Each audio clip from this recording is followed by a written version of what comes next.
नमस्कार स्टूडेंट, आज आपको लेसन नंबर 4 रासायनिक बल गतिकी के बारे में पढ़ा रहे हैं। पहले ये समझ लें रासायनिक बल गतिकी क्या होती है।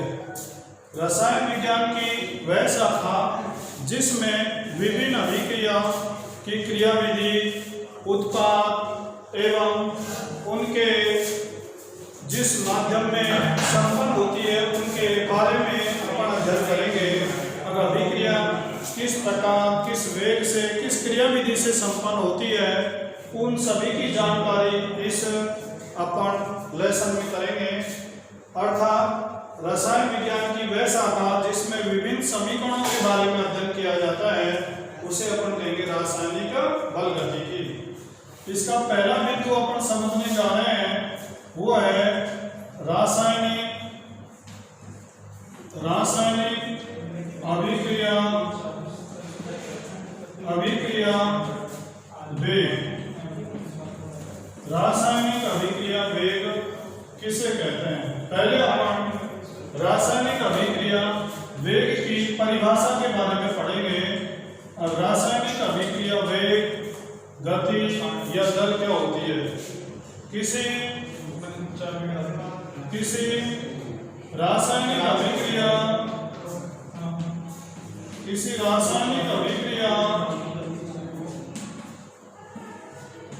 में उत्पाद के बनने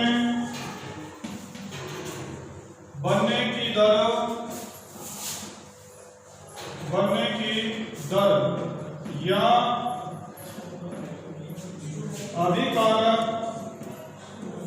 अभिकारकों के विघटन की दर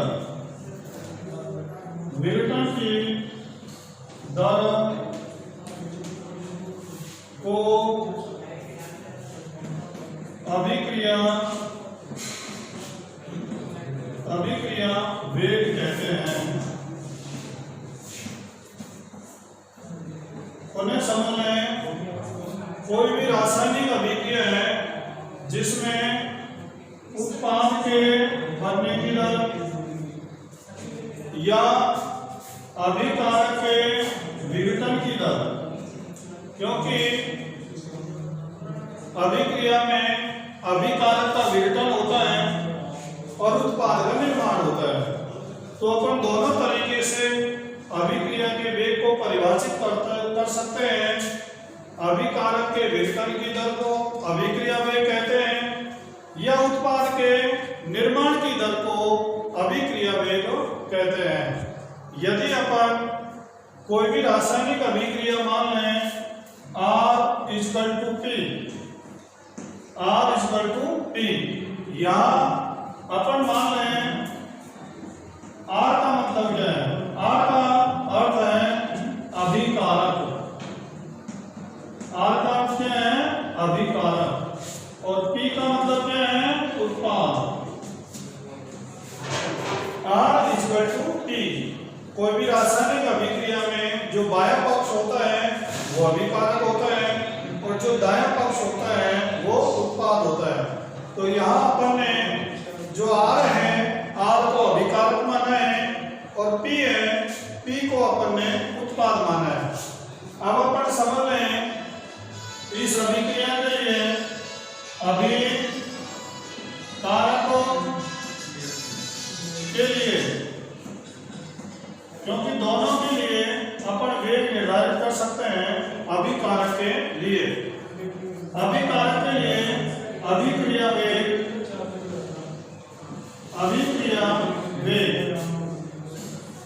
बराबर लिखेंगे माइनस डेल R बटे डेल T। अब अपन समझ रहे हैं अभिकारक के लिए जो वेग होगा वो होगा माइनस डेल R बटे डेल T। यहाँ जो माइनस चिन्ह है, ऋणात्मक जो चिन्ह है, यहाँ ये दर्शाया अभिकारक की सांद्रता में कमी, सांद्रता में कमी। जो माइनस है ये दर्शा रहा है अभिकारक की सांद्रता में कमी। और ये जो डेल आर है ये डेल आर दिखा रहा है अभिकारकों की सांद्रता में परिवर्तन, ये दिखा रहा है डेल आर। और डेल टी का अर्थ है समय अंतराल।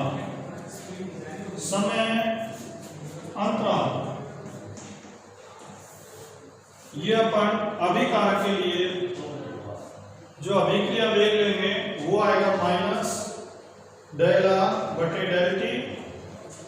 माइनस का अर्थ है अभिकारक की सांद्रता में कमी, डेल आर का अर्थ है अभिकारक की सांद्रता में परिवर्तन, और डेल टी का अर्थ है समय अंतराल। आगे अपन समझ रहे हैं उत्पाद के लिए, क्योंकि जो अभिक्रिया वेग है वो अभिकारक के लिए भी हो सकता है और उत्पाद के लिए भी हो सकता है। तो यहां पर समझ रहे हैं उत्पाद के लिए अभिक्रिया वेग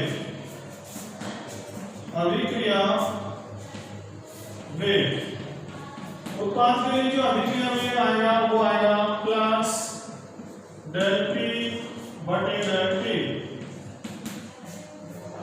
जिस प्रकार अपन ने यहां लिया है उसी प्रकार से अपन यहां ले लें। यहां जो प्लस का जो चिन्ह है प्लस, ये दर्शा रहा है उत्पाद की सांद्रता में वृद्धि, क्योंकि जब अभिक्रिया होती है तो उत्पाद की मात्रा बढ़ती है और अभिकारक की मात्रा में कमी होती है। डेल पी है, डेल पी उत्पाद की सांद्रता में परिवर्तन, उत्पाद की सांद्रता में परिवर्तन, तो ये दर्शाएगा डेल पी। और जो डेल टी होगा वो दर्शाएगा समय अंतराल, ये डेल टी दर्शाएगा। अब अपन इसको अभिकारक और उत्पाद को दोनों को एक साथ अभिक्रिया वेग में भी लिख सकते हैं और अलग अलग भी दर्शा सकते हैं। तो यहाँ अपने पास जो वेग है, जो वेग इस प्रकार भी हो सकता है R2 माइनस R1 बटे T2 माइनस T1। इसी प्रकार उत्पाद के लिए जो वेग आएगा वो वेग आएगा प्लस P2 माइनस P1 बटे T2 माइनस T1। यहाँ जो R2 है वो अभिकारक की अंतिम सांद्रता है, R1 है अभिकारक की प्रारंभिक सांद्रता है, P1 उत्पाद की प्रारंभिक सांद्रता है, P2 उत्पाद की अंतिम सांद्रता है, T1 प्रारंभिक समय है और T2 अंतिम समय है। इस प्रकार अपन जो किसी भी रासायनिक अभिक्रिया का वेग यदि अभिकारक के संदर्भ में दिया हुआ हो तो इस सूत्र का उपयोग करते हुए उस रासायनिक अभिक्रिया के वेग को निर्धारित अपन कर सकते हैं। यदि उत्पाद की दृष्टि से दिया हुआ हो तो अपन इस सूत्र का अपन उपयोग करते हुए उस रासायनिक अभिक्रिया के वेग को अपन निर्धारित कर सकते हैं। तो दोनों ही अभिक्रिया वेग को निर्धारित करने वाले सूत्र हैं, दोनों ही उपयोग में आते हैं। यहाँ पर को ये देखना होगा जो भी प्रश्न अपन को दिया हुआ है उसमें अभिकारक का वर्णन है या उत्पाद का, ये अपन को देखना होगा। यदि अपन देखें आरेख के रूप में या समय लें या सांद्रता लें। एक अक्ष पर अपन ने सांद्रता ली है, एक अक्ष पर अपन ने समय लिया है। तो अभिकारक के लिए आरेख प्राप्त होता है अपन को इस प्रकार से, यह आरेख प्राप्त होता है, यह अभिकारक के लिए है। और दूसरा आरेख अपन प्राप्त करना चाहें तो ये उत्पाद के लिए है। इसका अर्थ यह है अभिकारक की प्रारंभिक सांद्रता अधिकतम होती है और धीरे धीरे अभिकारक की सांद्रता में कमी होती है। सांद्रता और समय के बीच में जो आरेख है वो ये दर्शाता है समय के साथ साथ अभिकारक की सांद्रता में कमी होती है। इसी प्रकार अपन उत्पाद की दृष्टि से देखें तो उत्पाद की प्रारंभिक सांद्रता 0 होती है और धीरे धीरे उत्पाद की सांद्रता में वृद्धि होती है। अर्थात दोनों ही सांद्रता और समय दोनों ही उत्पाद की दृष्टि से देखें या अभिकारक की दृष्टि से देखें, दोनों दृष्टि से एक समानुपाती के रूप में होते हैं। अभिकारक की सांद्रता जो है समय के साथ घटती है और उत्पाद की सांद्रता समय के साथ में बढ़ती है। तो अपन यहाँ ये समझने जा रहे हैं जो सांद्रता है वो समय के साथ परिवर्तित होती है, अभिकारक के लिए बढ़ेगी और उत्पाद के लिए घटेगी। अब अपन एक दूसरा आरेख प्राप्त कर रहे हैं, वो समय एक अक्ष पर ले अपन समय और एक अक्ष पर ले वेग। ये उत्पाद के लिए भी हो सकता है और अभिकारक के लिए भी हो सकता है। तो अपन को ये आरेख प्राप्त होता है, ये आरेख समानुपाती है। इस आरेख से अपन को ये पता चलता है कोई भी रासायनिक अभिक्रिया है, उस रासायनिक अभिक्रिया का जो वेग है समय के साथ धीरे धीरे घटता है, समय के साथ धीरे धीरे घटता है। तो अपन ये समझ रहे हैं रासायनिक अभिक्रिया का जो प्रारंभिक वेग है वो अधिकतम होता है और समय के साथ धीरे धीरे रासायनिक अभिक्रिया के वेग में कमी आती है। ये अपन ने समझा है अभिक्रिया वेग उत्पाद के लिए और अभिकारक के लिए, दोनों की दृष्टि से अपन अभिक्रिया वेग को निर्धारित करेंगे। अभिकारक के लिए अपन समझें तो अभिकारक की सांद्रता में कमी होती है, उत्पाद की सांद्रता में वृद्धि होती है। अतः अभिकारक और उत्पाद की सांद्रता में होने वाले परिवर्तन को अभिक्रिया वेग कहते हैं।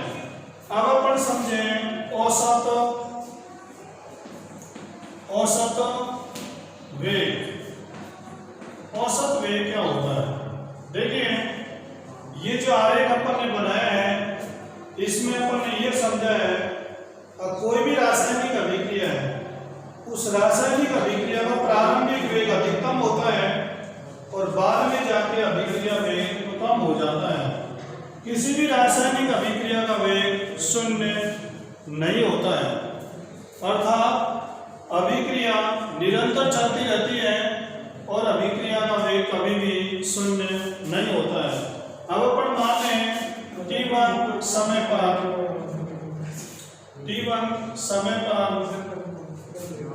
सांद्रता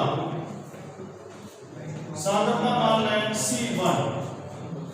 T1 समय पर सांद्रता क्या है? C1। और T2 समय पर सांद्रता मान लें C2। T1 समय पर सांद्रता C1, T2 समय पर सांद्रता C2। यह अभिकारक के लिए भी हो सकती है और उत्पाद के लिए भी हो सकती है। तो औसत वेग अपन को प्राप्त होगा बराबर प्लस माइनस del C बटे del T। यहां पर ये समझ रहे हैं प्लस और माइनस। प्लस जो है वो अभिकारक उत्पाद की दृष्टि के लिए है, यहां माइनस जो चिन्ह है उत्पाद अभिकारक की सांद्रता में परिवर्तन, सांद्रता में परिवर्तन को दिखा जाता है। अर्थात अभिकारक की सांद्रता में जो कमी हो रही है उस कमी को दर्शा रहा है। यह जो प्लस चिन्ह है उत्पाद की सांद्रता में परिवर्तन कह दो या उत्पाद की सांद्रता में वृद्धि को दिखा रहा है। अब उत्पाद की सांद्रता में किस प्रकार वृद्धि होती है ये अपन समझ रहे हैं। औसत अभिक्रिया वेग। यहाँ पर ऐसे मान लें कोई भी रासायनिक जो अभिक्रिया होती है समय के अनुसार परिवर्तित होती है। प्रत्येक समय पर रासायनिक अभिक्रिया का वेग भिन्न भिन्न होता है। प्रारंभ में अभिक्रिया का वेग अधिकतम होता है और बाद में अभिक्रिया का वेग कम हो जाता है। तो यहाँ पर ने ये समझा है औसत जो अभिक्रिया वेग होता है सांद्रता में परिवर्तन और समय में परिवर्तन का अनुपात होता है। इस प्रकार अपन किसी भी रासायनिक अभिक्रिया के लिए इस के द्वारा औसत वेग अपन ज्ञात कर सकते हैं। इसीलिए अगर मूल रूप से देखा जाए तो रासायनिक अभिक्रिया का वेग औसत के रूप में ज्ञात करना चाहिए। अतः अपन कहेंगे अब औसत अभिक्रिया वेग किसी रासायनिक अभिक्रिया के लिए अधिक उचित है क्योंकि अभिक्रिया वेग में परिवर्तन होता है और परिवर्तन के कारण अभिक्रिया का वेग औसत के रूप में अपन ज्ञात करते हैं। आगे अपन समझ रहे हैं तात्क्षणिक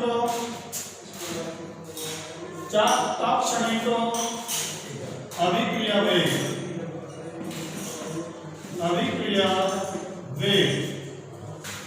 तात्क्षणिक अभिक्रिया वेग ये अपन समझ रहे हैं। तात्क्षणिक अभिक्रिया वेग तो ये इसकी सबसे पहले अपन परिभाषा समझे। किसी निश्चित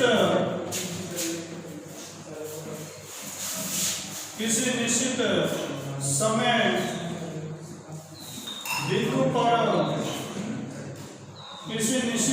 बिंदु पर उस रासायनिक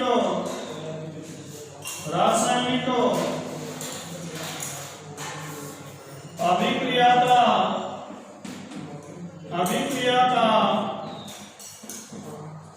वास्तविक वेग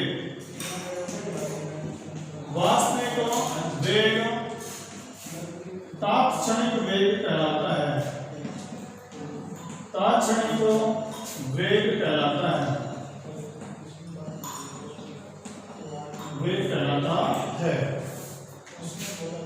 तात्क्षणिक वेग किसी निश्चित समय बिंदु पर उस रासायनिक अभिक्रिया का वेग वास्तविक जो वेग होता है वो तात्क्षणिक वेग कहलाता है। अपन ने अभी समझा रासायनिक अभिक्रिया का जो वेग है समय के अनुसार परिवर्तित होता है। तो ये जो समय के अनुसार जो परिवर्तित होता है इससे अपन को ये पता चल रहा है अब प्रत्येक निश्चित बिंदु पर अभिक्रिया का जो वेग है वो अलग अलग आता है।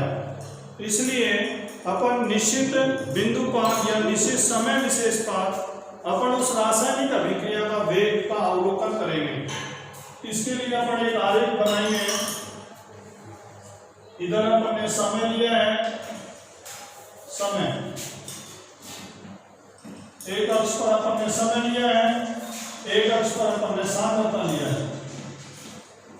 सांद्रता और समय के बीच में जब आरेख खींचा जाता है तो आरेख समानुपाती के रूप में प्राप्त होता है। आरेख समानुपाती के रूप में प्राप्त होता है अर्थात सांद्रता समय के अनुसार परिवर्तित होती है।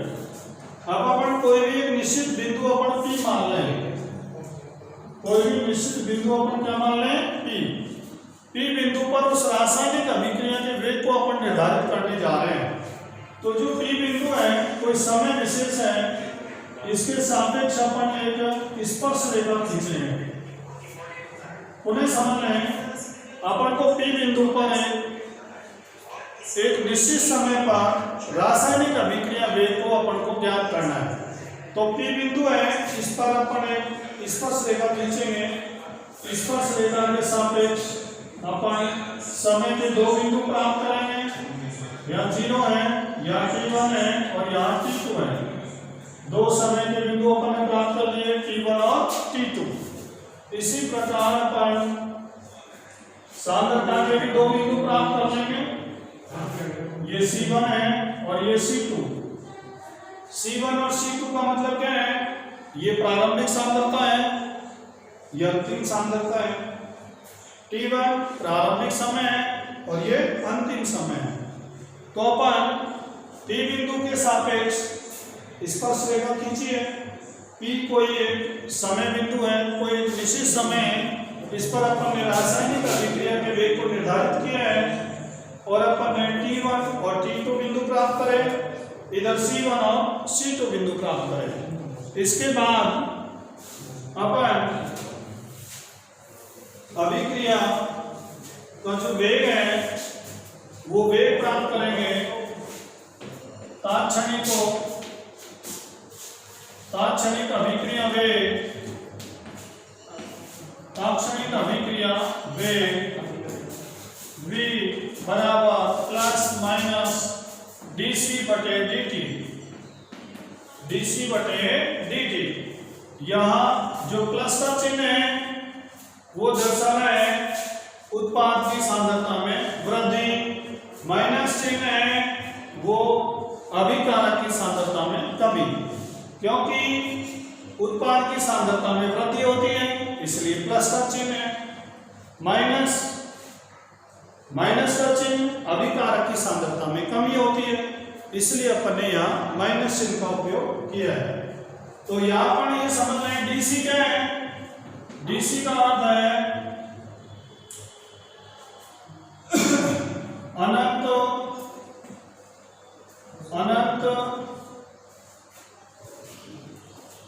सूक्ष्म सांद्रता में परिवर्तन अर्थात इसे कह सकते हैं अपन सांद्रता में परिवर्तन। पर सांद्रता में जो परिवर्तन है वो सूक्ष्म होना चाहिए, अनंत सूक्ष्म या अति सूक्ष्म सांद्रता में परिवर्तन। यह dt का अर्थ है अनंत सूक्ष्म समय अंतराल। तो यहां पर ये समझ रहे हैं जब सांद्रता में परिवर्तन सूक्ष्म हो, समय में परिवर्तन सूक्ष्म हो, तो जो वेग प्राप्त होता है वो अपन को तात्क्षणिक अभिक्रिया वेग प्राप्त होता है। इस प्रकार अपन ने कोई भी निश्चित बिंदु, कोई भी निश्चित समय पर अपन को जो वेग प्राप्त करना हो उसके लिए सांद्रता और समय के बीच में आरेख खींचे। आरेख में जिस बिंदु पर अपन को वेग प्राप्त करना हो तो उस बिंदु के सापेक्ष एक स्पर्श रेखा खींचेंगे। जब स्पर्श रेखा खींचेंगे तो समय के दो बिंदु प्राप्त होंगे, सांद्रता के दो बिंदु प्राप्त होंगे और इस प्रकार अपन उसके लिए तात्क्षणिक वेग अपन प्राप्त कर सकते हैं। जो तात्क्षणिक वेग है वो इस रूप में भी अपन लिख सकते हैं, या अपन तात्क्षणिक वेग है, तात्क्षणिक वेग को अपन ऐसे लिख सकते हैं plus minus C2 minus C1 और T2 माइनस T1। ये है प्रारंभिक सांद्रता, ये है अंतिम सांद्रता, ये प्रारंभिक समय और ये है अंतिम समय।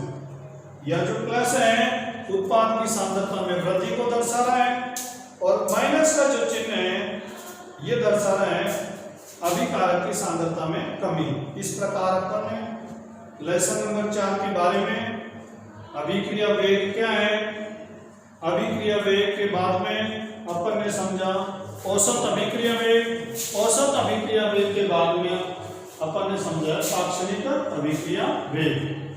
मूल रूप से अपन समझे अभिकारक या उत्पाद की सांद्रता में समय के अनुसार होने वाला परिवर्तन अभिक्रिया वेग कहलाता है। धन्यवाद। आगे नेक्स्ट टॉपिक पढ़ेंगे।